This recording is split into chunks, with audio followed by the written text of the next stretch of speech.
Supervisor Sick. Here. Supervisor Long. Here. And Chairman Hubbard. Here.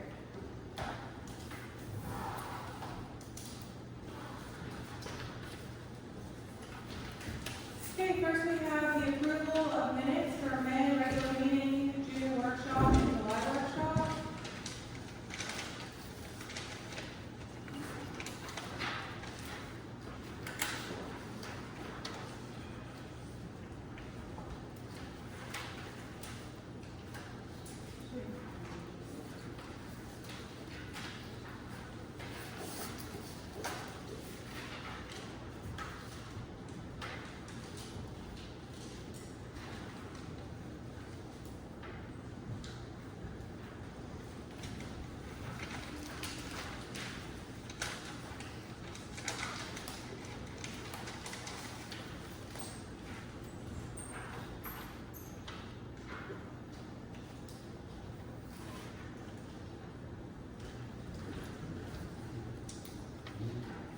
I'll make a motion to approve the minutes from the May regular meeting, June workshop, and July workshop.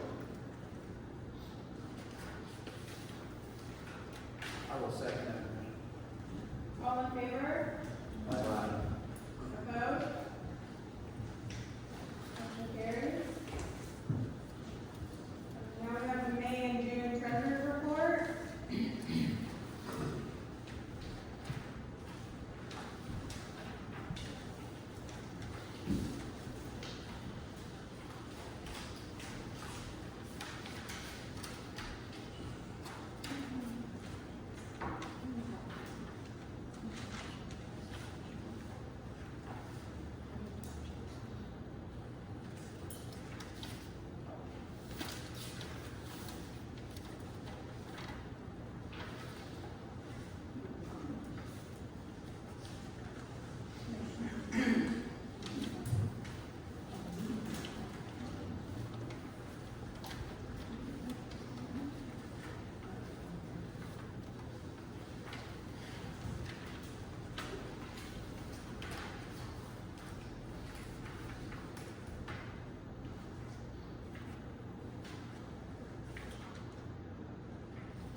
I'll make a motion to approve the May and June treasurer's report.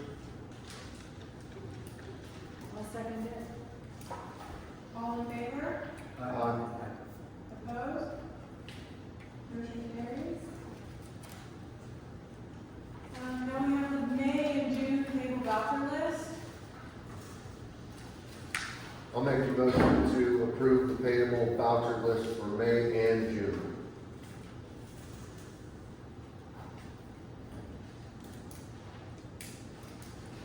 I'll second that. All in favor? Aye. Opposed? Motion carries. Township Solicitor Fritz. Nothing to do. Thank you. Township Engineer Lennar. Proposed report this week on the CNS review. That's when we start. Thank you. Now we have public comment. Joe Renelli. I was just wondering if you heard anything about that grant from the city? We most likely won't hear anything on that until September or October. Oh, and then, correct me on this, Mr. Kamani, somebody like me can also apply for grants and work for, not just for me, but the township. Mr. Can I apply for grants on my own for this project? Question for Jason. So you, the first question is about you applying for grants. The township, if it's a state grant or anything like that, the township would need to be the applicant for that because we ultimately become the owner of that, facility. But if there are grants out there that you become aware of or that you want to send our way, we got an email today for one that the USDA is announcing. It's not really a grant, but it's a low interest loan. It's like a 3.5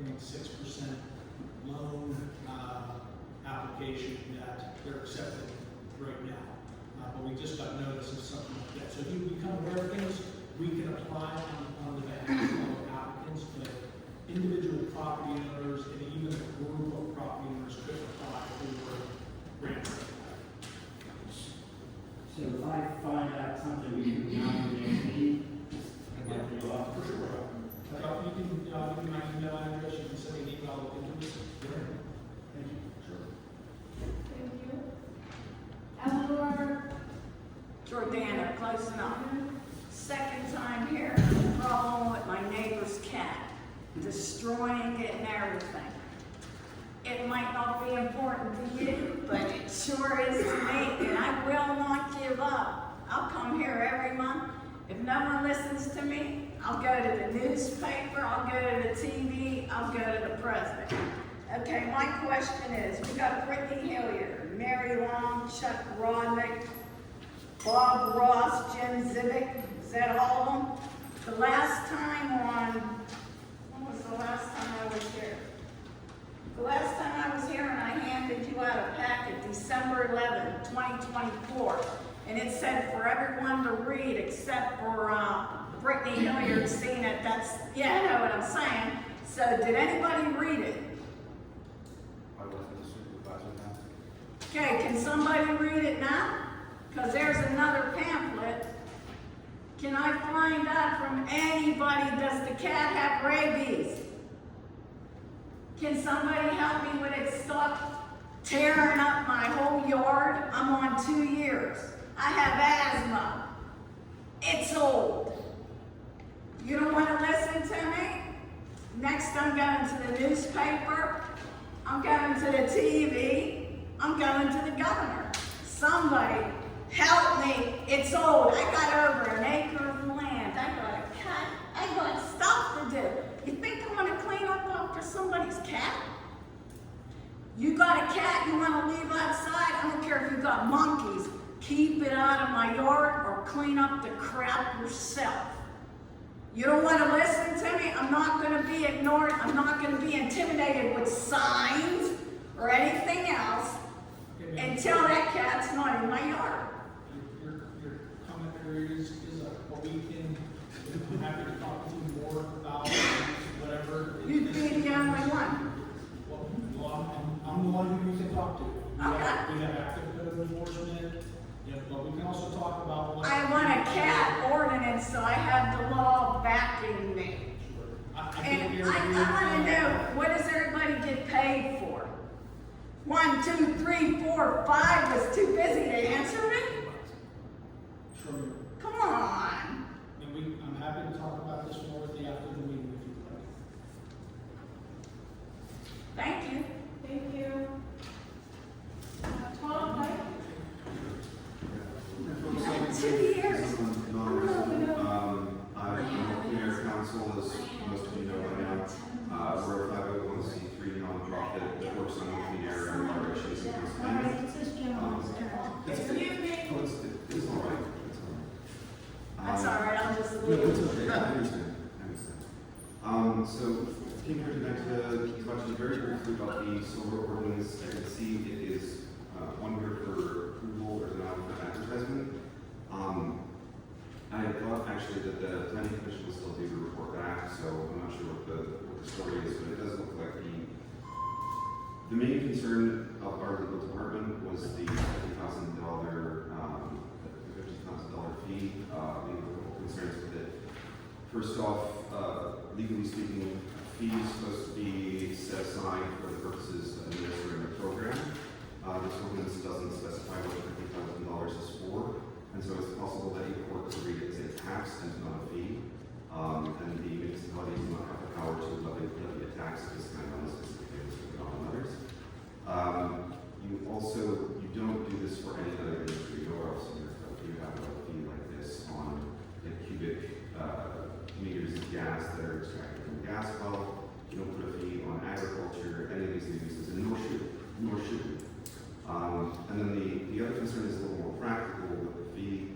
At $50,000 per megawatt nameplate capacity, what a solar farm makes on a megawatt nameplate capacity is between $40,000 and $43,000, which means that this ordinance, I think, simply make solar non-economical anywhere in the municipality, which quickly we're judged seeing it as exclusionary zoning.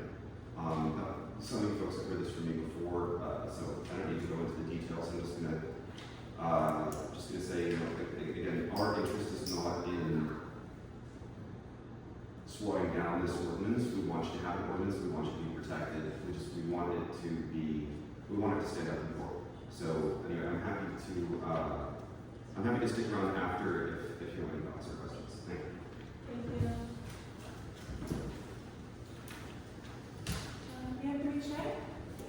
Welcome, Commissioner Anthony Shea. Good evening, everyone. I'll try to be brief, which is always hard for me. I think I'll get thrown off if I talk too long. Just want to give you a quick update of what's going on at the county. Some big things are moving. We're looking to get a 60-unit housing development over in South Buffalo Township. So that's well in the works right now to get in place. And we're also looking at getting some data centers over there. And one of the concerns we do have is power. And the lack thereof. However, the power we're looking for is a lot bigger than I think what solar can do. Right now, we have a data center over there. It used to be BNY Mellon. The whole data center ran on 5 megawatts.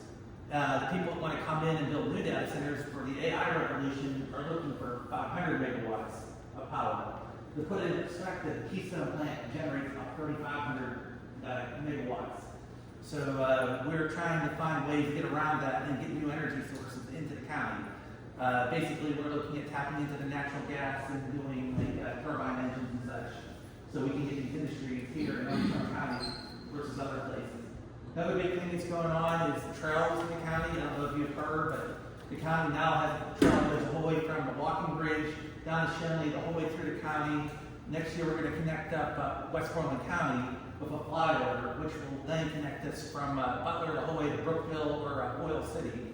And this is expected to bring in probably 500,000 to 1 million tourists a year into the county. So it's not the end all be all. And we're also looking at capitalizing on historical tourism, where we partner with all the other sites in Western Pennsylvania and showcase the French and Indian War impact that we have in this area, Buchanan specifically. So a lot of stuff going on. We're busy, myself, the other 2 commissioners. We've been in DC, Harrisburg, everybody you can chase after for getting a business here. We have some pretty good prospects in line right now. We're trying to get a line on some of the school taxes and other taxes. That's been a challenge. Do you all have any questions? Concerns? Yes, sir. We get a data center here. Oh, where? Can you bring the data centers here? Yeah, we have Clarissa. It bought out BNY Mellon and doubled their footprint. So we have that, and we have 2 more that are trying to get in here if we can get the power for them. And right now, we need First Energy to do what's called power load study, and they're backlogged like 6 months to a year. Remember that Cleveland Cliffs, even them had a hard time getting the power study, so we can move forward. We're desperately in need of power to move forward. Anybody else? Well, as to this storage, I think if we want growth in Kiski Township, Yeah. we're going to get money for storage, Mm-hmm. make sure that our roads are updated. So any help that the county can push for money when And they want to get the storage out to the high school, they want to get along 56 out. And Any extra money for it, all right. yes, we have that all across the county. Infrastructure is important. If you don't have an infrastructure, you can't get houses put in. You're hamstrung with big plots with septic systems and properties that may not potentially perk out. You have to deal with the water as well. Any other questions? Thank you for your time. I'll be around if anybody has questions afterwards. Thank you. Thanks for coming our meeting. Any other public comment? I thought it was after, yes, may I speak? Hold on 1 second. This gentleman has his hand up. If you can say your name. Hi, Andrew Miller. I'm from MPO Law Firm in Newark, Pennsylvania. I'm here on behalf of my client Formation Energy, LLC. We were here at the June Planning Commission meeting to discuss the solar ordinance as well.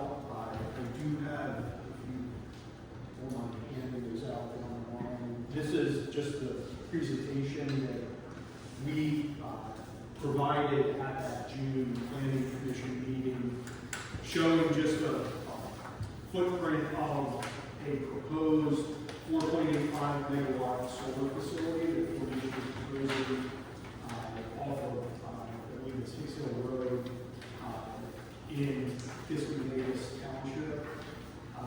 And then just a short presentation about Donation Energy. I echo what Mr. Pike said regarding the fee structure that you've implemented, and I think there are some concerns with it. What I would say, though, is the township can certainly negotiate contributions, other things with the developer if they come in. You question whether or not the fee as structured would be enforceable. I do also want to say first, I think you've done a very good job with the ordinance. It touches a lot of the things that you should be touching, should be addressing, so you should be commended about that. There were a couple of other points in the ordinance that, as you consider it this evening, moving forward with it, we would ask you to consider primarily zoning this only in industrial. And listening to what I just heard, and we've been saying the same thing across the state regarding the need for energy sources. And it is going to take every energy source. It's not just going to take nuclear. It's not going to just take gas. It's not going to just take solar, wind. It's going to take everything to power these data centers and the like. We would ask that you zone and include solar in the agricultural district. That's probably the biggest ask. Limiting it to the industrial is, first of all, going to take up the land that would otherwise be available for uses like data centers, which are going to be your higher tax revenue, higher value uses, and that's what that land is really meant for. Solar is much more passive. It's not going to have the same water or sewer needs, the same traffic or infrastructure needs. One of the other points I'd like to make is these projects, I think there's a reference to the need for infrastructure. The way these projects work, First Energy would do a study of the global grid, which is what it would plug into. As part of that, we would require an impact fee from the developer, which would be used to upgrade substations and the electrical transmission lines. So, and that's not at the cost of ratepayers, that's at the cost of the developer. So this is a way to diversify your energy sources, bring additional energy into the township, and at the same time get some infrastructure improvements as part of that, which are going to contribute and help to draw other users, such as data centers. Data centers also tend to be very focused on green energy. They tend to market and look at themselves as consumers of that type of energy. So that becomes another opportunity with projects like this coming into the area. Lastly, we wanted you just to consider the setbacks that are proposed in the ordinance, and what we were proposing is 300 feet from occupied residential structures and 100 feet from property lines instead of 300 feet, just to reduce that, make the land more usable. Our concern with 300 feet is that creates a kind of no man's land, or unusable land, so it in some ways is detrimental to the goal of saving and preserving agriculture or usable land for the landowner requires. We also believe projects like this can be robustly screened, and we're also, this project in particular is in a location where there really should be very minimal impacts to people. So as you consider your ordinance, we just wanted you to know that this is a project that Formation Energy has been working on for some time. They've had interconnection applications in. They've been working through some of the other due diligence items for the project. But this is a real project that could go in if you pass an ordinance that would allow solar in the agricultural district. So thank you for your consideration. I'm happy to answer any questions about the ordinance or requests for changes. Thank you. Any other public comment? Yes,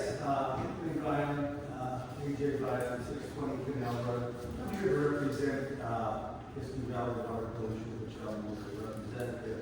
Excuse me for not giving you, respect standing up right up down there. But anyhow, I have, most of you know, few new people don't. I've had the pleasure to represent Kiski Township on the Kiski Valley School Authority for the best part of 20 years. And I appreciate that opportunity to do that. The reason I stopped by tonight is to give you a little bit of an update. You're going to be receiving a letter, probably next month, of a modest rate increase for our customers here. And I thought as representatives, I'd like to tell you personally ahead of time. And I'll tell you basically what it is. All of our rates are going to stay the same. The tap-ins, the debt service, so forth, are going to stay the same. But we are going to we're going to increase the cost of water treatment 25 cents a thousand, which generally a normal household will come up to about $2.50 every 3 months, or $10 a year. Everyone hates to raise rates, and you know yourself with your budget and so forth. We all know that. So, but we think that if we raise modestly 25 cents every year, that the people can, it's more manageable. And like I said, 25 cents on 1,000, and if we take a household, average household that uses 10,000 gallons of water, which equivalent would be $2.50 every 3 months or $10. And I just thought I'd stop by and introduce myself to the new people. Thank you for the pleasure of serving. If you have any questions, and as always, I remind everybody here, if they'd like to come down to the plant, I would very be honored to give you a tour. Our plant is rated as one of the best plants in Western Pennsylvania, so the engineers know that and everything. Our rates fall into about 35% category, which means that 65% of the people in Western Pennsylvania are paying more for our sewage. So we're kind of keeping them in a pretty good line. And for the foreseeable future, with the amount of money we put in the plant, we see no big increases for a long time. I mean, the plant, pump stations, the infrastructure, the collection system, everything is basically up to date. And like I said, I'm proud to say that I'm a representative of this community. It's a modern, up-to-date plant, probably replacement value of $100 million. The Kiski Township residents own 1/13 of that. And just a reminder. Thank you. Do you have any questions? Hey, Dean, maybe you rebuilt several years ago. How much did you increase your capacity for treatment at the time? 50%, 45, 50%. We've got a good 50% for growth in this. We're covered. Okay? And not only the plant, but the infrastructure, the collection system, transmission lines, pump stations have all been upgraded. And we could take, from the 13 municipalities, we could take whatever reasonable expansion that they do. And we're in good shape there. You've had the opportunity to see our plant. Yeah, it's not the tour, yeah, exactly. I mean, it's just, for people that haven't been in the sewage plant, you wouldn't think that it's, it's a great environment. And we're working on some things to deal with the environment. We deal with the environmental agencies.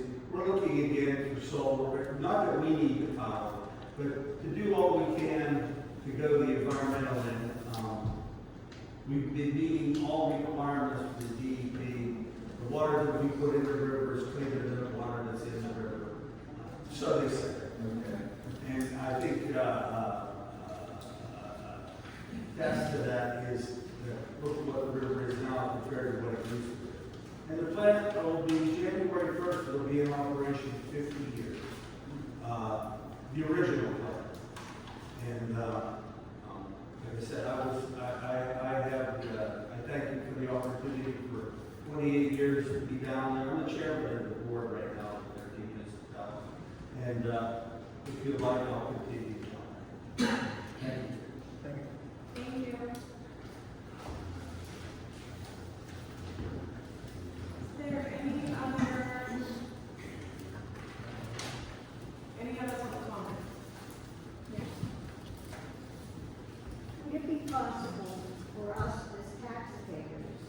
you have a copy of the treasurer's report. I respect what all of you do in balancing our budget, but we would like to know where our money goes, how it's spent, and just as an interest to us. Thank you. Thank you.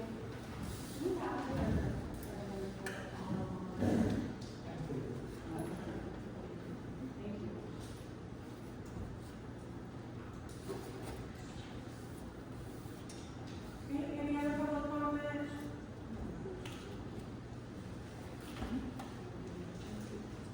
Okay.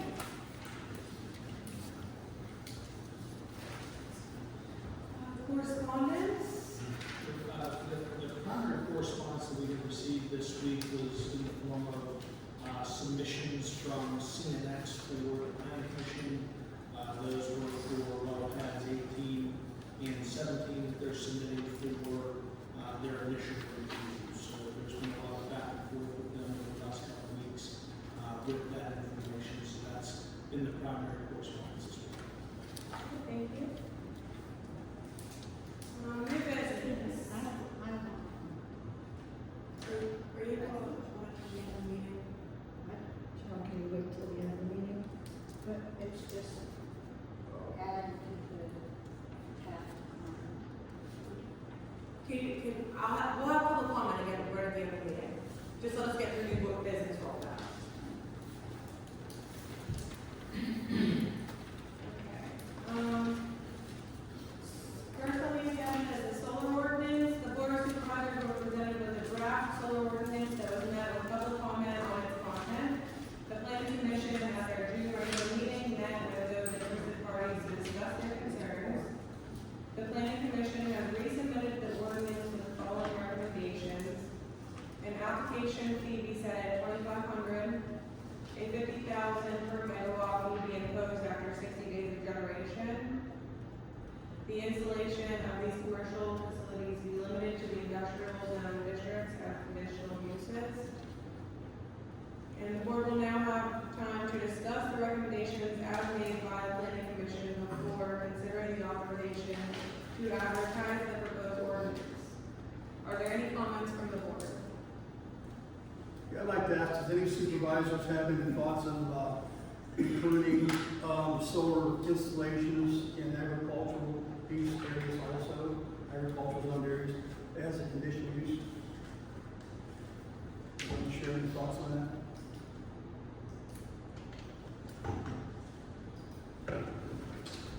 I do not care for the idea. I don't really care for that idea either.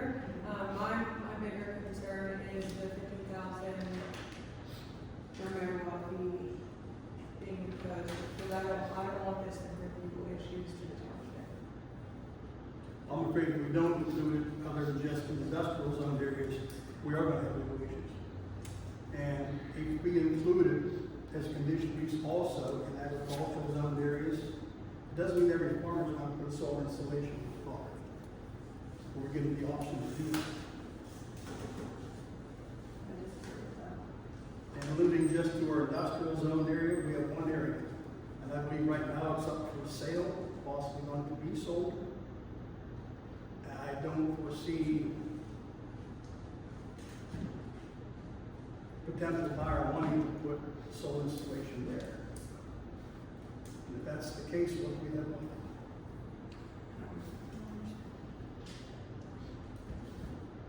I think the problem that I have with the agricultural portion of it is you have the current steward of that property makes a decision to put this on that property. Exactly.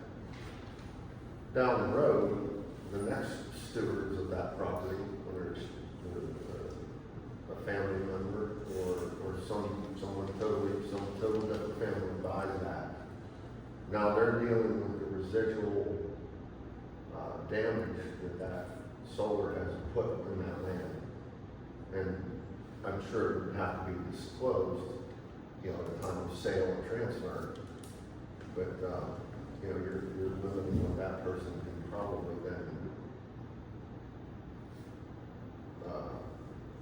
what do I want to say? Do and be be safe about it. They want to grow food or grow whatever on that property that's possibly been damaged. You have one steward that ruined that property. That's what I'm saying. And the word solar farm, that's farm, it's not an actual farm. There's so, who wants to look at that? Farms are beautiful, who wants to look at a bunch of solar panels? That's considered solar farm, but it really isn't pretty. It affects more than just the person that puts it up. Yeah, for There's sure. no doubt. I mean, I'm all for constitutional law and allowing people to live and let live, and it's your property, do what you want with it. I am all for that. But it's not just affecting that person. It's affecting the ones in close proximity and the people that drive by it every day. The one thing to consider too, those property owners have the option, they want to put a solar installation there or not. That's their option to do. They can always ask for a zoning variance or zoning, or rezoning of the property from agricultural to industrial, if that's the way we approve the ordinance, to be able to have a solar installation on their property. So they always have that option. I sort of think it's exclusionary, and I addressed this at the planning commission meeting. If we just limit it to industrial use, industrial zone areas only. My thoughts. Would it be possible or appropriate to address the concerns about using agricultural land for this use? Can you maybe say it for the end for a little Sure. longer? Well, let's ask for a vote. Thought this was a little safe.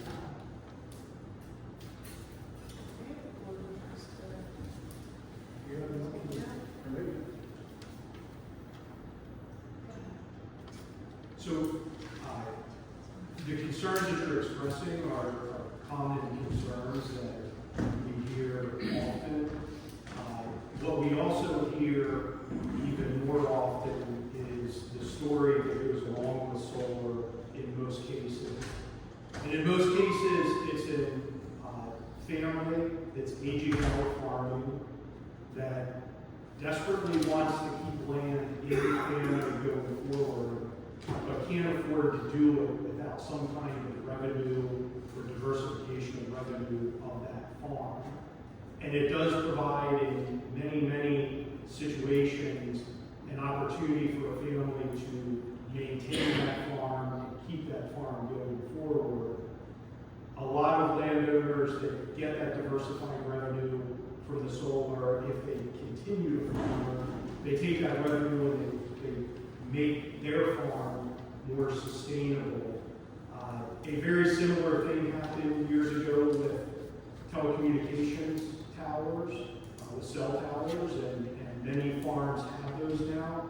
I grew up on a farm in York County. We had a cell tower on our farm, and it's a diversified stream of revenue that the farm uses. For agriculture in Pennsylvania to survive, diversification of revenue streams is absolutely critical. If that doesn't happen, farms are going to be bought up by corporate entities that are in the business of buying and owning land, or they're simply going to be turned into residential development, they're going to be turned into different things. Providing your agricultural community with these kinds of outlets and ability to use the land in this way really does support them and make that land more viable going forward in the future. I think the concerns about the visual impact, and I live close to 3 solar farms that are 200 plus acres each, and were built before there were screening requirements, things like that. They certainly look different. They're not as intrusive as houses, as warehouses, as other kinds of buildings, because they flow with the land. Generally, the contour of the land's not changed, things like that. But more importantly, most municipalities, and you certainly have in your ordinance have realized that robust screening requirements can certainly soften and largely eliminate those visual impacts. And there's a lot of areas in your agricultural district where there really are very few other uses around. Again, the concern with putting this kind of use in industrial is that industrial land is reserved, from a planning perspective, your industrial land is reserved for high-value buildings that are going to generate tax revenue that support a lot of other services in the township. But your industrial land is typically also chosen in a location where it will have infrastructure to it. Developers may build that infrastructure to it. A solar developer is not going to build roads and not going to build water and sewer to those areas. Those areas should be reserved for things like data centers and other uses that come in that can generate substantial revenue from buildings and improvements for the municipality. And forcing solar into those locations, one, probably makes it not viable because it is very little land that's available, but two, uses up some of your best and most high-value land from a planning and revenue, tax revenue perspective, for a use that just really isn't the same or similar to what you have. As far as the health and safety of the systems, Formation Energy and other developers that I represent, we do present health and safety assessments in any conditional use that evaluate the project, equipment being used, and discuss health and safety issues and concerns with the projects, and pull in a lot of research and a lot of data. We use an expert from North Carolina.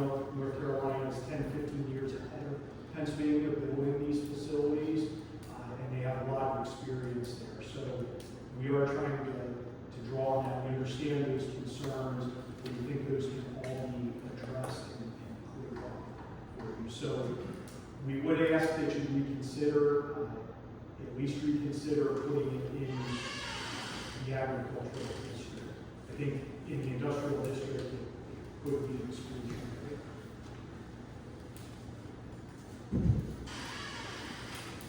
Thank you.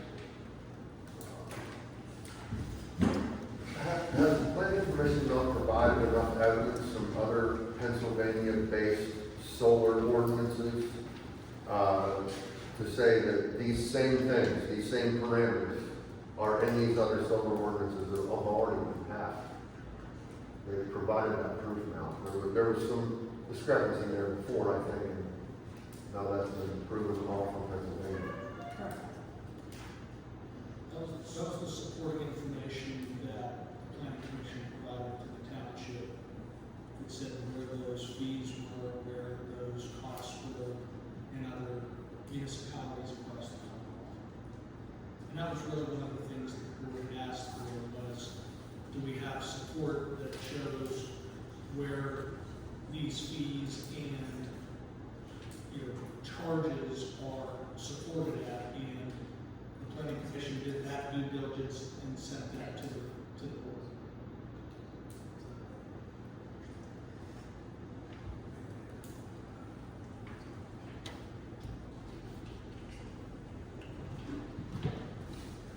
From my standpoint, I'm with you of questioning $50,000, whether that can be a legal issue. Can we ask the Fritz to weigh in on that? Sure. I mean, I've said a few times that you've identified a potential legal issue. Right. While there are quite a few municipalities that have similar provisions, those municipalities haven't been sued, and that test case on 50,000 is it tantamount to exclusionary zoning? We don't have it. So I can't tell you, look, if the planning commission came to the board and said, look, there are 12 municipalities that have the exact same type ordinance, I can't tell you that those 12 municipalities that passed that ordinance have been tested, that that ordinance has been challenged, and what the outcome of that is, because they haven't been. There is no outcome. So Yes, it is. we're not at 50,000. Yes, it is. So And language is provided in the report, Mr. Brooks. And the language township has a solar farm going in right now. So you guys can call yourself and ask. So we did, there's a recent case in Cumberland County versus Cole Township that probably should be used, but it's a slightly different permit fee issue there, but it's fairly clear cut. So what it boils down to is the higher you go in a fee. It was negotiated differently, I will tell you that. Well, Doesn't matter. So that's the point is this particular ordinance, as it's written, has not been challenged. Okay, as the board considers passing this particular ordinance, Yes. if they're asking, hey, is there a legal concern?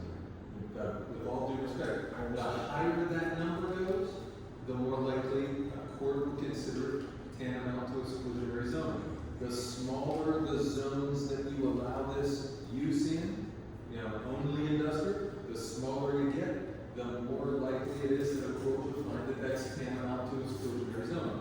I can't say, guys, this is exclusionary zoning. I'm hearing from one side, obviously folks who are in favor of making these changes that they're recommending.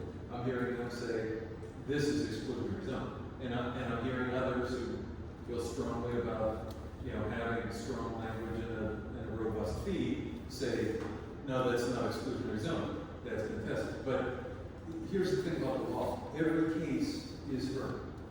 If someone is either going to bring an action against the township or not, claiming that this is tantamount to exclusionary zoning, you invite that kind of litigation when you make wildly high fees or very tiny zones available for a particular use.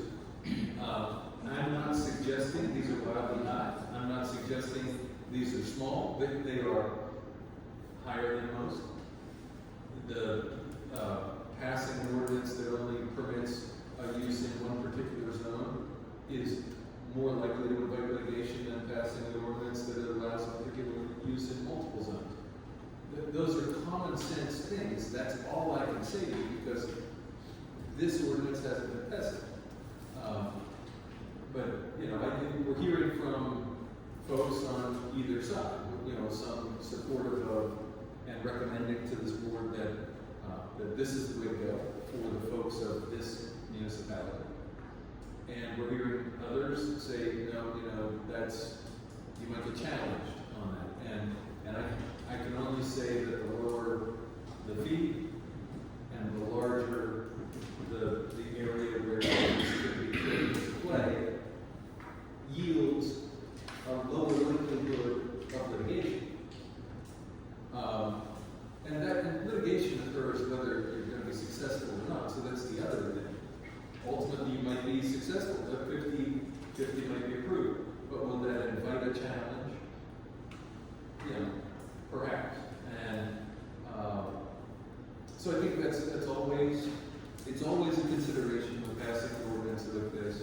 I think the planning commission has done a good deal with this. It's reviewed this twice. It's made its recommendation. We asked them to reconsider some things based upon input. They've made the recommendation again.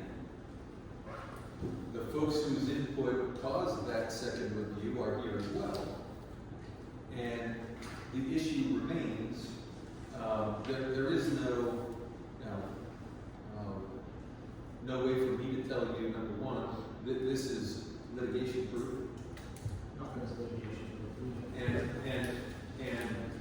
what the factors are that would make litigation less likely or success in litigation more likely.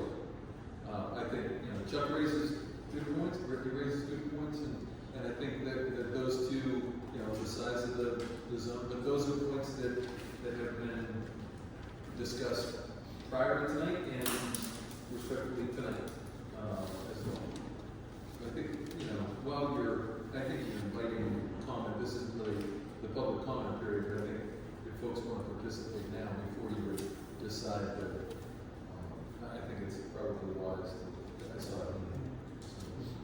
I just want to say, just one second, because there was I kind of pointed in your direction, but there was a hand up before.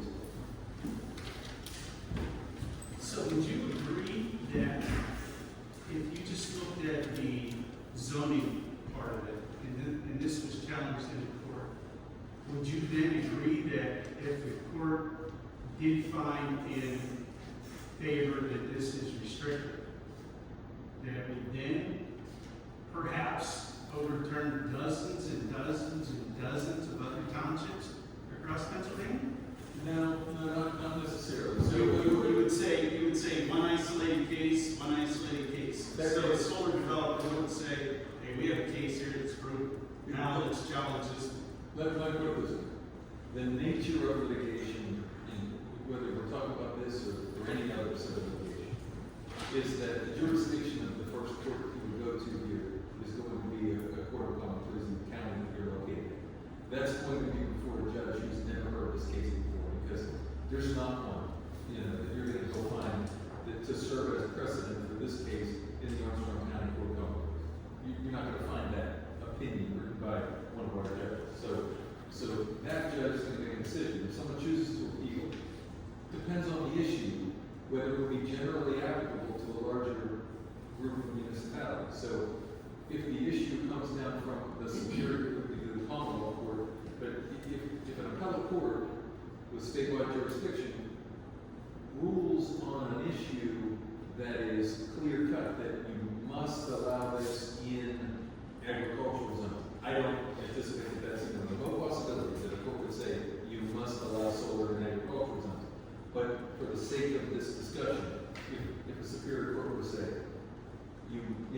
municipalities must allow solar farms in agricultural districts, then sure, that would overturn all of those other counties' decisions, and all of those other municipalities would then be required to allow.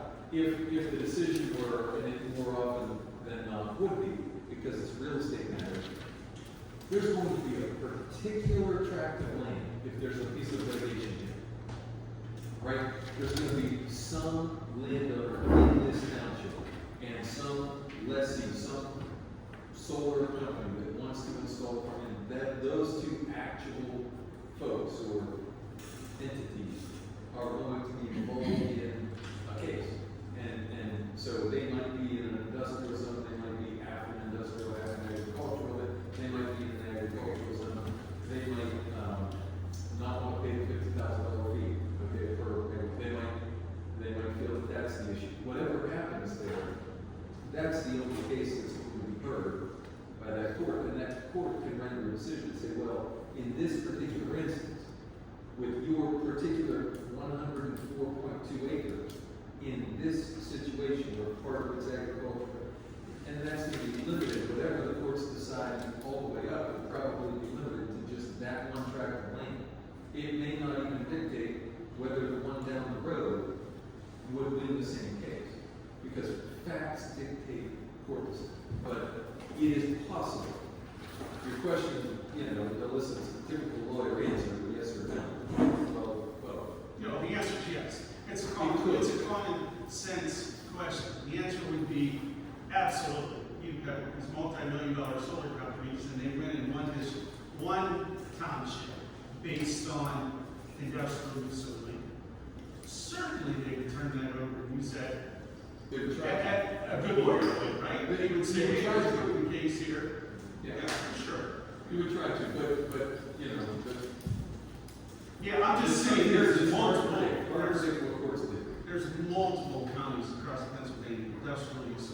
Yeah. The one we referenced is in that case. You folks understand, you guys understand as we're talking about this, that these multiple counties across Pennsylvania have an industrial use area that isn't precisely the same percentage of our township's industrial use in comparison to the whole. There's a proration, there's a ratio of industrial use per agricultural and total use.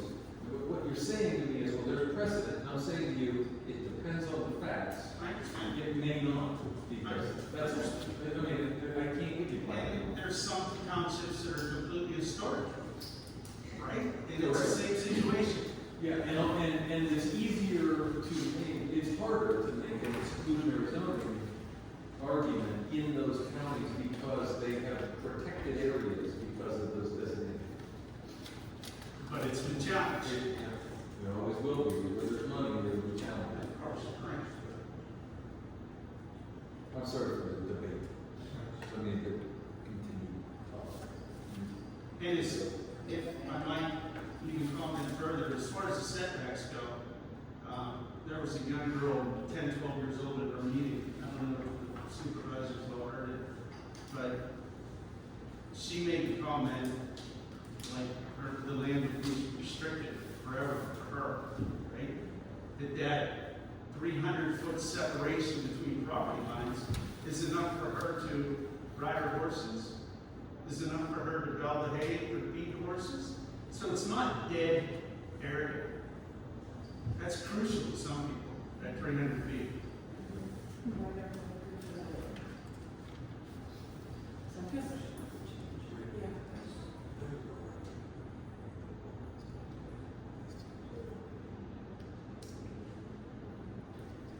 Do we need to hear more from other people, or are we?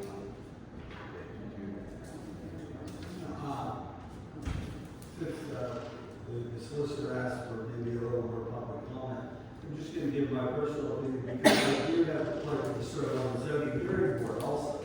Okay, so these things may come in front of us and so forth. But I would say the only thing I want to say is you folks have a different decision to make. So, but nobody knows our township better than our people in our township and you people. And I know the way the township is zoned with industrial. And I can only say this is my opinion. That land will never be used for industrial. It was basically for coal mining and there's no infrastructure out there. There's no good transportation and roads and so forth out there. And again, there's no water and sewage out there. Probably will never be in my lifetime. So, a little bit that I know. So maybe,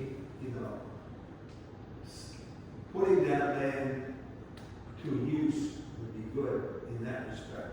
Now, I understand with all due respect to the solicitor, anything can be challenged. And I've learned a lot in my 28 years down in Susan, where being in your same position, so forth.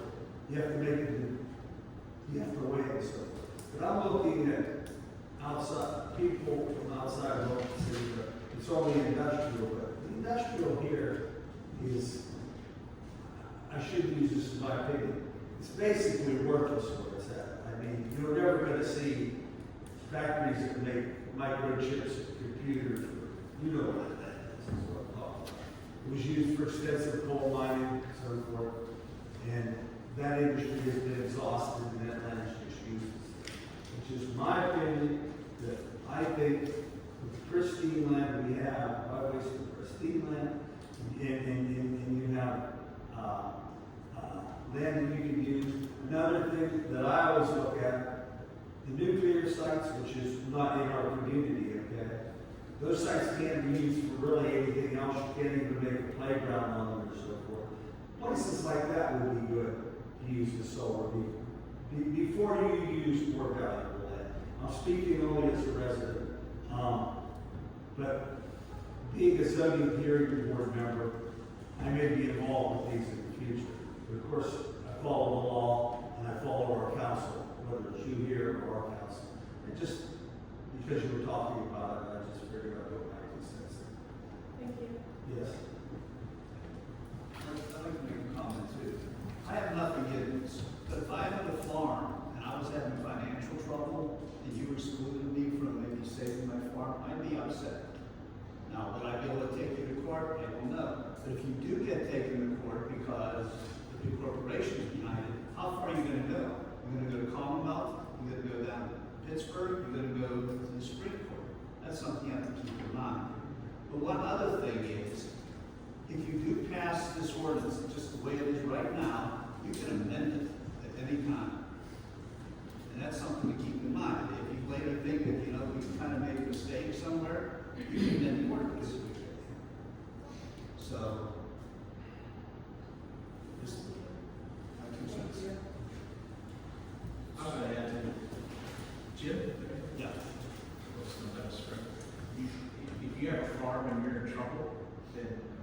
solar's not gonna help. Okay, but if you wanna change your farm over to an industrial, you have every right to do that through the variance process that, as much as Anthony just mentioned. Yes. So I'm not sure what we're restricting the report over. We said this from the very beginning. I told Mr. Miller this is the same thing. Nobody's telling even Mr. Ross, if he wants to put his 100 acres or whatever he has, or I'm guessing, into a solar farm, he can go through the same process to save his farm for his next generation, if that's what we're trying to do. But as a farmer, and I farm several hundred acres, if you can't figure out how to be profitable, then you shouldn't even be owning the property. For the next generation, you should sell it to somebody who can. I just remember That's my opinion. I just remember the tower, the cell phone tower. I understand, but we can move on. Yeah. You can definitely change your farm to rural industrial. Thank you. I have a question for the solicitor, I don't know the answer. You have these big farms, that do a solar farm, what's the implications for clean and green? Do they have to pay all those taxes back or how much more?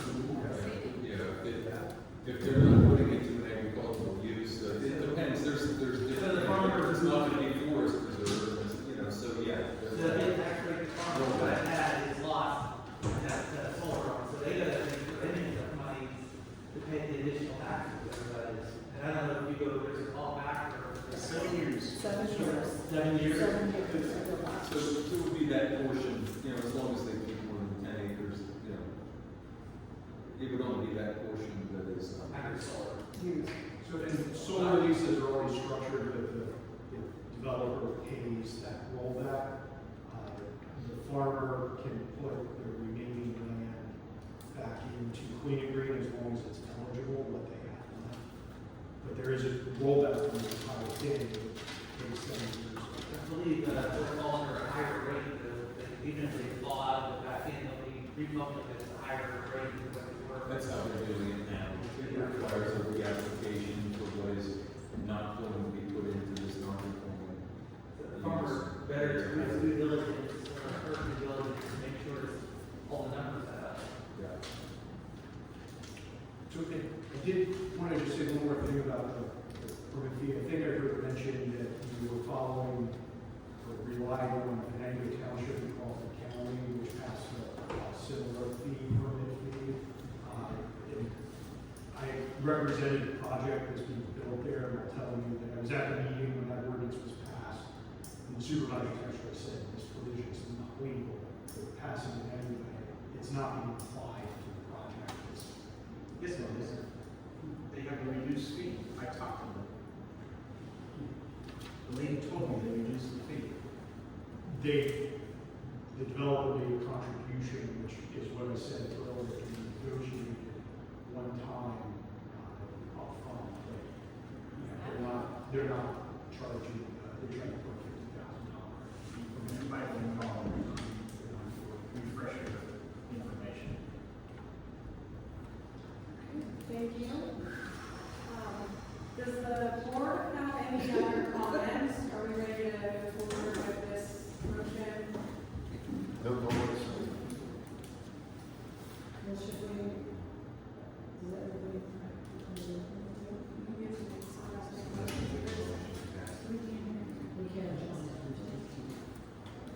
I'll make a motion, we deny the advertising ordinance as written because of the $50,000 fee and because of being restricted to industrial zoning district only.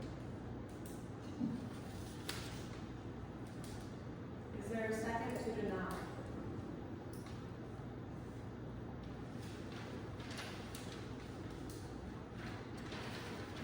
I think that motion is not carried. I move to approve the proposed solar ordinance per the recommendation of the planning commission, setting the application fee of $2,500, setting a $50,000 per megawatt generated fee, and requiring the installation be conditional use in the industrial zone district. I second it. All in favor? Aye. Aye. Opposed? Aye.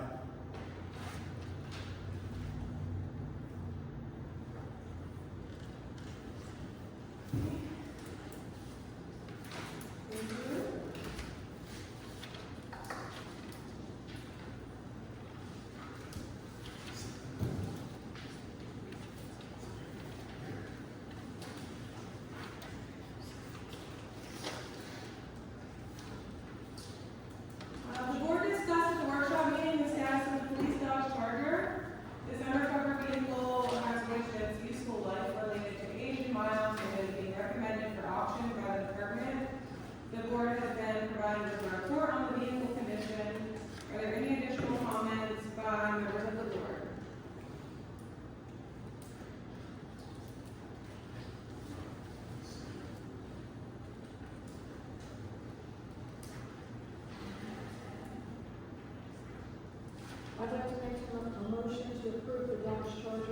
auction on municipal with the ad beginning July 15th, running for 10 days, with the auction being live for 23 days and ending on August 5th, 2025, for the second class township service.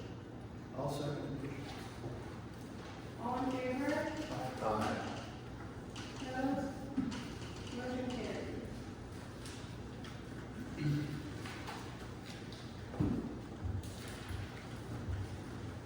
The board was presented with a recent report detailing improvements recommended by the district attorney's office regarding the evidence room. These improvements were presented to improve the security of evidence and overall efficiency of the department's evidence handling. OIC customer has secured a quote from Straightforward Security LLC for a CCTV system that includes the hardware and software. This installation will be funded by asset forfeiture funds. Is there any discussion on this item? I think it's a necessary purchase. I agree. I move to approve the installation of a CCTV system in the police evidence room to Strikeforce Security LLC in the amount of $2,580. I'll second. All in favor? Aye. Opposed? Motion carries. Police media retention policy. The police department recently underwent an audit for its media handling and storage by the state police, which was a routine audit. The results of this audit were a recommendation for the township to adopt the media retention policies as provided. These policies are in line with the Commonwealth's historic records retention policy and are recommended for adoption. Are there any questions by any board members regarding this policy?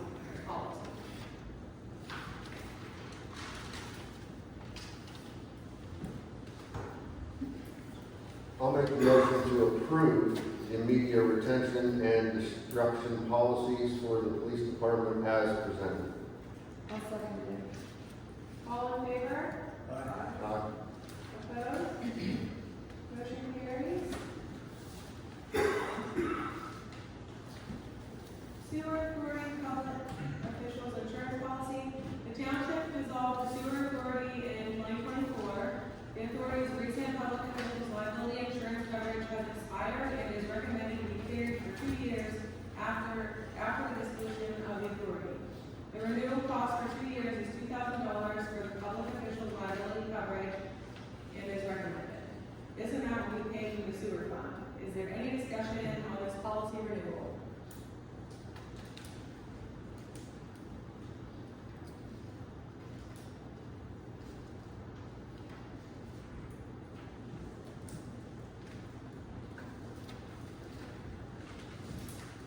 I move to approve the public officials liability coverage for the sewer authority for 2 years.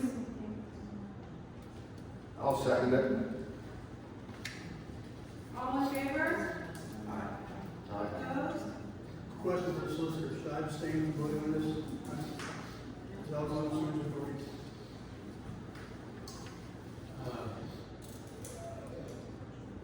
No, I don't see there being a personal benefit, it's not covered in the No problem with that, okay, I vote yes. I think you can vote. Okay, I vote yes. Any opposed? Motion carries. Public works call-out policy. The board reviewed the public works call-out policy that provides for greater timeliness in the reporting of the department by allowing direct calls to the foreman by Armstrong Dispatch and for police to make direct calls to the foreman. The foreman and OIC have both reviewed the policy as well and support the changes as recommended. The board discussed the merits of the policy at the workshop meeting and are able to address any further comments at this time. Are there any comments by any board?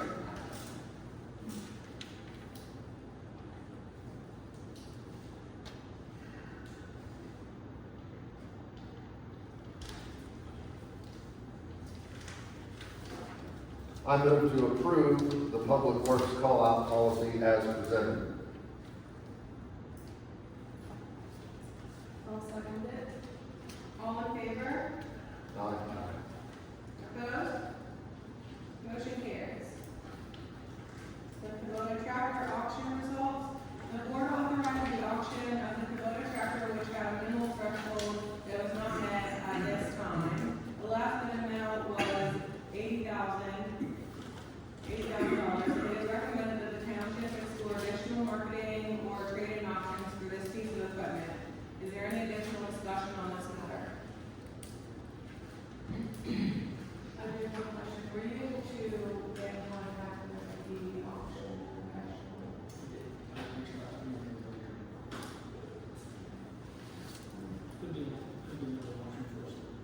Could you repeat that? I could not hear you guys. I asked him if he was able to reach out to the Auctions International. I had met them at Peace House Conference last year, and we did advertise a piece of equipment, was it this year, on there. Last year they came out, they took pictures of it, they advertised it. So I gave Jason the contact information for them.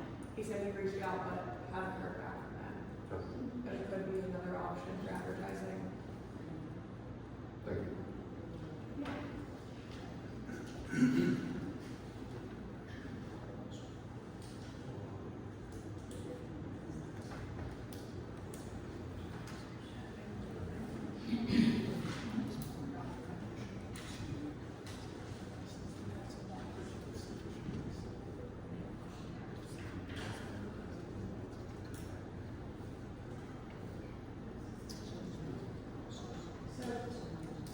I move to not award to any bidder for the Kubota tractor due to the threshold for the sale not being met, and to further advertise on Auction International or any other form of advertising. I'll second that. All in favor? Aye. Opposed? Motion carries.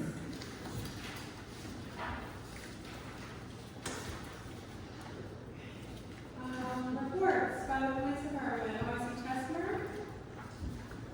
Last month, we had 116 complaints, 27 of those turned into long-term investigations, and wrote a total of 22 citations within Kiski.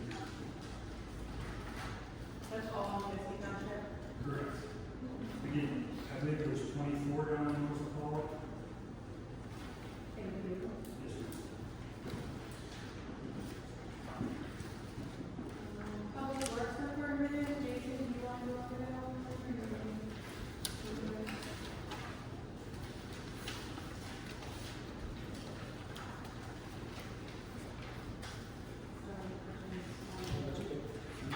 The department's certainly been busy with a lot of activity cleaning up after the multiple rounds of storms that we have. So there's a lot of storm-related activity that includes cleaning inlets, ditches, pulling up the broom, and cleaning up multiple roadways as a result of washouts and such. The reason for the call-out policy really was a result of the last 2 months' worth of numerous last-minute call-outs that the department had to deal with, and making sure that we are timely with that. So this hopefully will help improve the timeliness of those recordings by the department in the future. So just some other items, we've had some equipment-related issues we're dealing with. We're continuing to work through a pretty major equipment failure on the 550. The bed is in need of a pretty major repair or a replacement that we're exploring right now. It could be costly, as well as the John Deere is in need of some pretty costly repairs that we're exploring as well. So Ron and the crew have certainly been busy. The painting on Walsham Road took place on Sunday, July 6th, as was requested and approved. And I did update this website today. We got notification from Russell Standard that the oil and chip program will begin tomorrow. Weather permitting, of course, but it has been delayed again because of the weather. So fortunately, it's going to take about 3 days, and after 10 days, they will be back to install Cape Seal over top of the chip that they put down. So that's everything for now, and hopefully we have a much drier day. Yes, thank you. Which road did they hit again? You know, I have it posted on the website. Yeah. So if you're one of those roads listed, protect your opinion. Okay, fire department report. I can read this one. I just have to do the, you're very up to date on all of that. So fire department report, number of calls answered for 2025, 106. 10 structure fires, bullets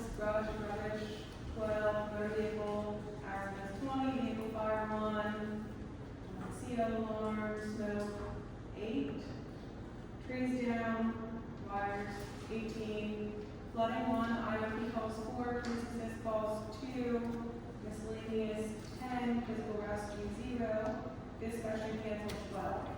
Fundraisers since last report, 6/28/2025 was the annual bike run.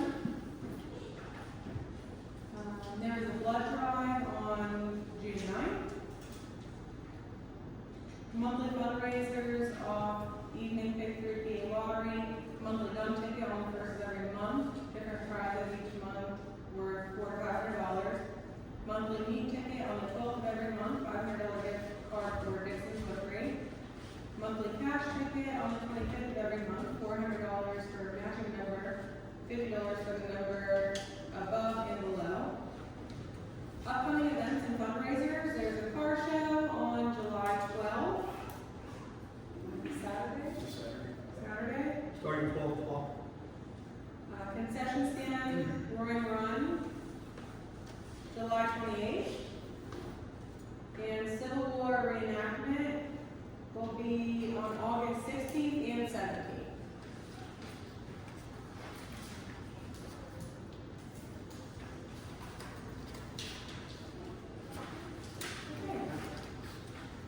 Now back to public comment. I know I asked you to wait, so we're going to get right to the news. Mr. Lorette. This question for our citizens. Is it legal for us to have a copy of the credit report? Yeah, I don't know if you heard, but when you asked about that, the manager indicated that he would add that to the website going forward. Sorry, I asked him kind of quiet if he could go ahead and put the treasury report on the township website. He said that he will do that, so they will be accessible to the public. But we cannot have a paper copy? When there, things like minutes, treasurer's reports, the board approves those, so technically they're not official until they're approved. So, that's why the minutes aren't posted prior to their approval. And it would be the same with the treasurer's report. Any reports like that the board would adopt first. So that is a typical approach towards reports that are provided to the public. They're posted after they're adopted. In case the board would question anything, if you question this, you can ask questions about it, but that is typical as to how they are posted. So being that we approved the May and June treasurer's report, those can now be posted online after this meeting because they've been approved. But not everyone here goes online. But if we're gonna go online, I myself do, but Anyone is welcome to do a right to know request for the treasurer report as well. I have to request a copy? That's the proper way to If do you it. request a copy, you can do it. Is that in writing? I have to make a request to see the treasury report on paper. Is it in writing that you have to request the treasurer's report in writing? Yeah, do I have to send a letter here and No, I request a copy? I think what I would do if I were in your circumstances is when you pass the treasurer's report, I would come up and ask if you could see the past treasurer's report. If no one will give you one, you have a right to request one. I don't think the board is saying to you that they're gonna hide it and make you file a request. I think what they're saying is, they're not gonna budget a stack of them to be printed every month. You're probably the first person that's ever asked for it. So if you'd like one, feel free to ask for it. They're gonna put one on the internet. And if you want it on paper, you can come up and take a look at it, Okay, when you see the treasury report, okay, how many pages is it? How many pages long is the treasury report? They get a copy of the treasurer's report, the payable voucher list, they get a copy of the treasurer's report, the payable vouchers list, and a copy of the budget document. In total, it's about 14 to 21 pages.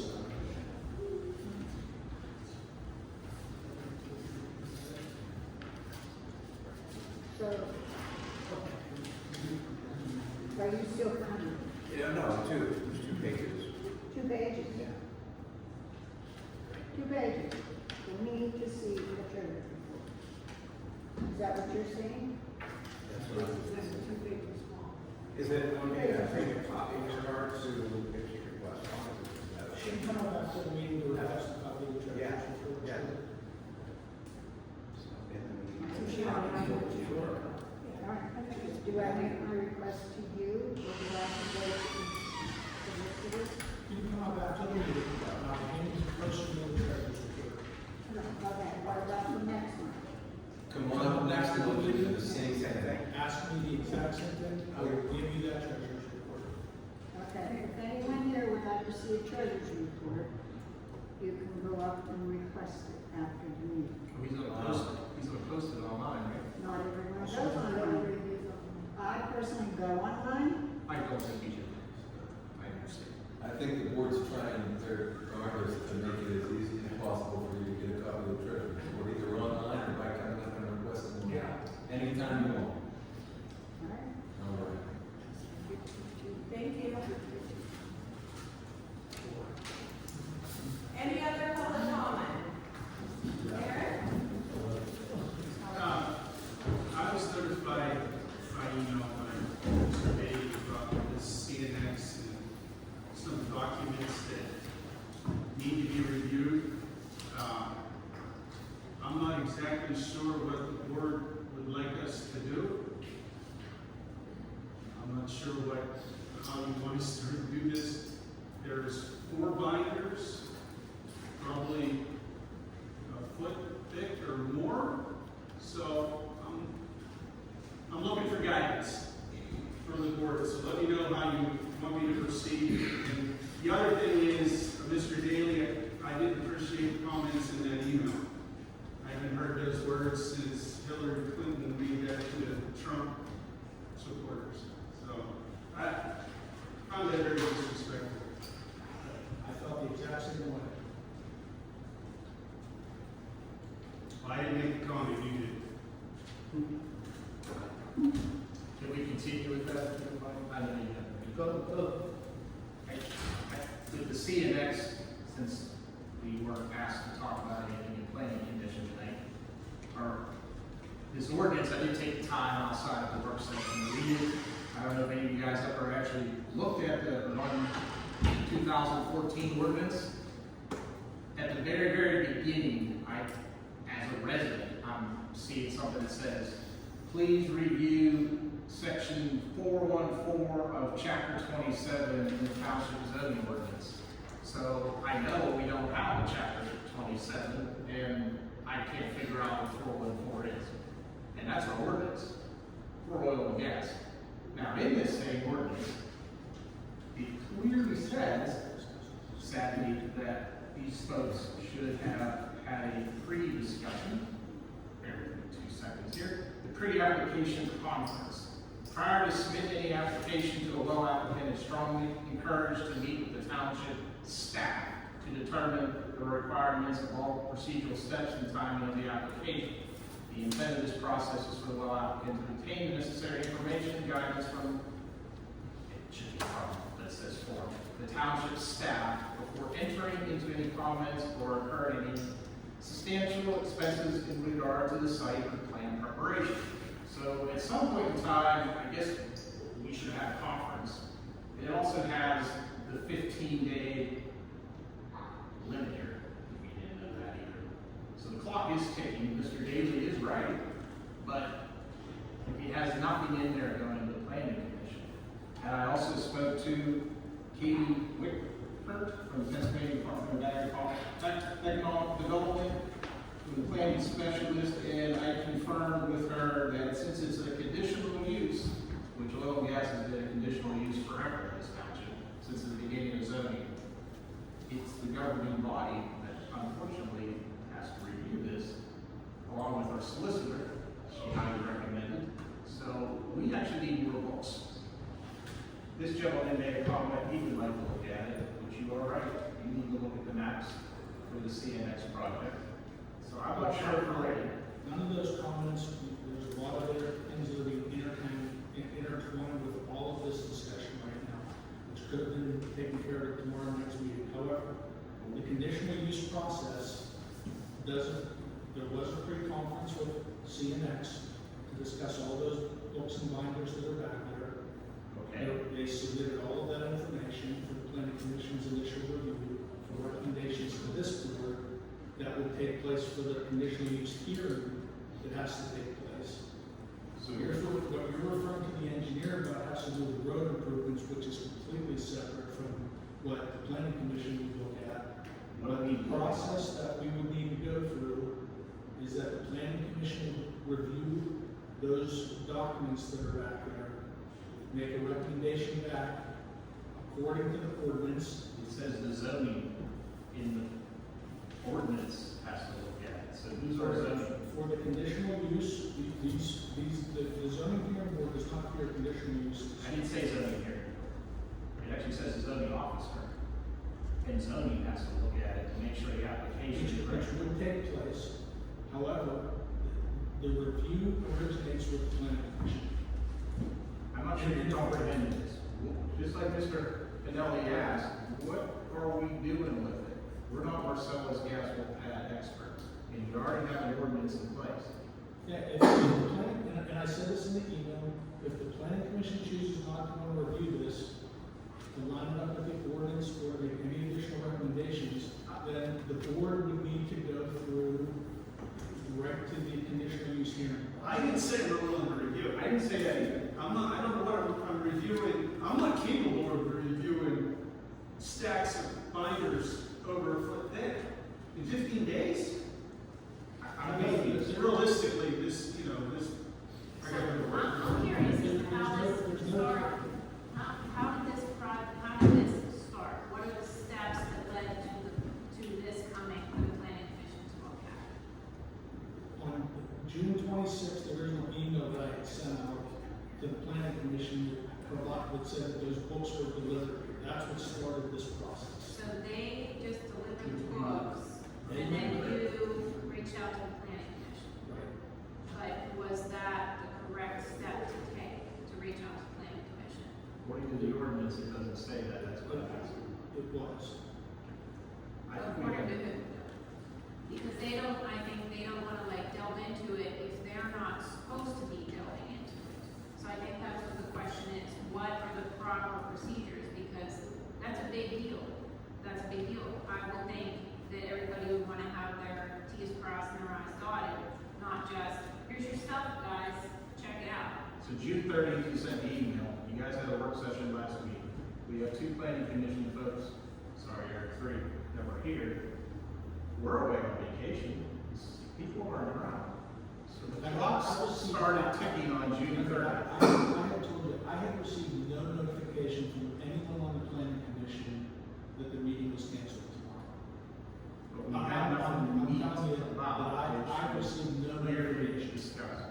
So I'm not sure where the communication breakdown. I don't know that either. But what I can tell you is that in my emails, in my subject lines, I provided the date of that information, and it was 2 weeks later that I found out that the meeting was canceled. And it was contacted by CNX today that they flew in consultants for. That was an email today, which I'm not sure who invited them. I think I clearly said they should come tonight and do the presentation. Yeah, but the point is that they were instructed, and they had provided, they were operating under the assumption that the planning commission was meeting July 10th, because they were not told otherwise, because I was not told. We were told by the supervisors that we're not allowed to meet if we don't have anything to work on. And that was in this How meeting. this to work on. I'm not understanding what that is, but this is something to work on. I'm not sure what Were we told by the this is. supervisors to work on this? Ask them. Did any supervisor tell us to do this? No. Okay, thank you. So, It came from you, Mr. Davey. It did, because that is the process that a land development application would go through. It would first be. This isn't land development, it's subsurface. It's oil and gas. I'm not sure what process you think that this should follow. either way, it makes no sense. If you want us to redo it, or we don't redo it, or whatever, we're not capable of doing that. It's gotta go through the solicitor. Okay, It's a stacks of money, like this. It'll take us a year. That will be the process that the board will follow. If the planning commission won't review this, that's okay. Well, we do have processes in writing. So I think the challenge with this big project, and if some folks knew about it prior to June 30th, receiving an email to pick up documents and take them to the meeting outside of the work session is not all procedures for zoning when we're supposed to do it in a work session as a group. I don't know what we were supposed to do with this. Obviously, it's a lot. There's no doubt. So that's what Eric's question is. I think we need to regroup. The clock started apparently with the application. So I'm not sure what you folks can do on this. I'm a little confused right now. So we got 30 days, right? No, there's more than 30 days. There's 60 days and 45-day clocks that started from the date of the application that, we will work with the board of supervisors and want to have the conditional use hearing scheduled, and we will have a more formal review done on this, as a result of what your comments are, and that's fine. If you feel that you can't review this and don't feel comfortable reviewing this, that's perfectly fine. The board will shoulder what will come up at that hearing at that point and be able to provide its own feedback based on its own review that it will need to do. Does that make sense to the board? I mean, it took us 2 years to put a solar ordinance ideas together. I can't see this happening in 45 days. The difference is that by law, the clock ticks on this, whether I understand. we all understand it or not, and if you don't follow the rules of the municipal planning code, Which might call. it will get approved without conditions then. I understand. And so whether, this does not take years. I This get it. this literally takes months at this point. That's what I'm saying. In my view, I haven't looked at the documents, but it seems like we need a solicitor. We need people who know this Marcellus gas wells and what's involved. And I'm willing to look at the documents. I'm not sure what I would recommend on it. It's a gas well that it doesn't have anything to do with. It's more, unfortunately, I feel bad. It's a decision on the board. Well, since we have Based on the five ordinance. Since we have 5 planning commission members here and the solicitor here tonight, I would suggest that after this meeting, that this group convenes to discuss what this process is and where we need to go, from here, because there's a lot of disconnection on this, and Fritz and I have been talking about how to move this forward, because, the board does have legal obligations now to, address CMX. Yes. And what these submissions look like. Like I said, it can't take years, it has to take months at this point, because that's what the law says. So, but I think that if you all have a few minutes after to stick around and for us to talk about this and get on the same page, I think that would be worthwhile.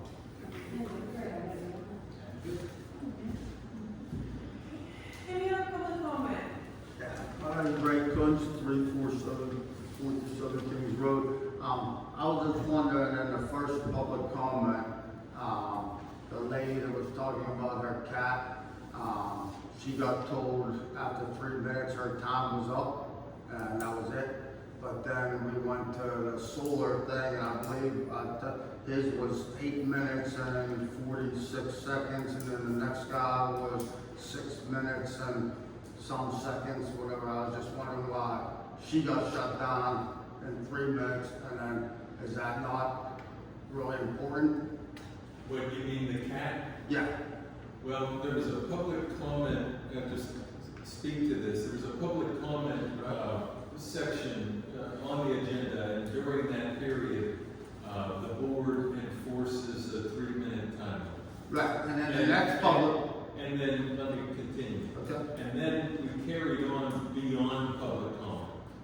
And we got to a discussion. No, he started talking on the very next public comment, and he got to go that long. When we got to the solar. No, it wasn't the very next, right after our he went. That was still public comment, and then he went, and that was still public. Those people were asked to speak on something that was being voted on tonight. Okay, but So- they went in public comment, I was just wondering. I'll point out what the big issue is, and I'll even make a recommendation to the board that addresses it. Okay, We have two public comment periods. all right, We have them both on the agenda. One's at the early part of the agenda, right away, and the other one's later. Now, that first public comment period should be about agenda items. So that before the board votes on something that they're gonna take action on, they get all the feedback they can get from the public. And people who have an issue that's not on the agenda about a neighbor's cat can then talk at the end of the meeting when all the people who came to talk about something that's being voted on can go home and that, you know, they don't need to okay, talk. yeah, so you should just told her, wait till the end. Well, she gave her her opportunity. And if anybody wanted to talk about somebody else's cat, they'd have 3 minutes. But there was an important ordinance that had been advertised and discussed for months. And I think that's what they wanted feedback on before they took the vote. And Well, she and said she's been talking about this for months, and she never got an it's answer. not on the agenda. I don't know what to tell you. So it doesn't matter. I don't think the board can really take action about a resident's cat. They just don't have something on the agenda about that. Yeah, I mean, I would recommend her to get a live cage and catch it and take it to the humane society. I really can't speak for that. Any other public comment? In the past, we had under public comment section, the first one said agenda items. Yes. We need to put that back on there. Can we do that? That way we differentiate between agenda items and the general fund. Yeah, and it staves off the sense that maybe you're being unfair to someone who has something important to say to them.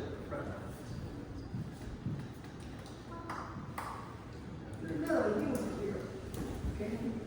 At Sunday service. Give me the lady's name, she does my church.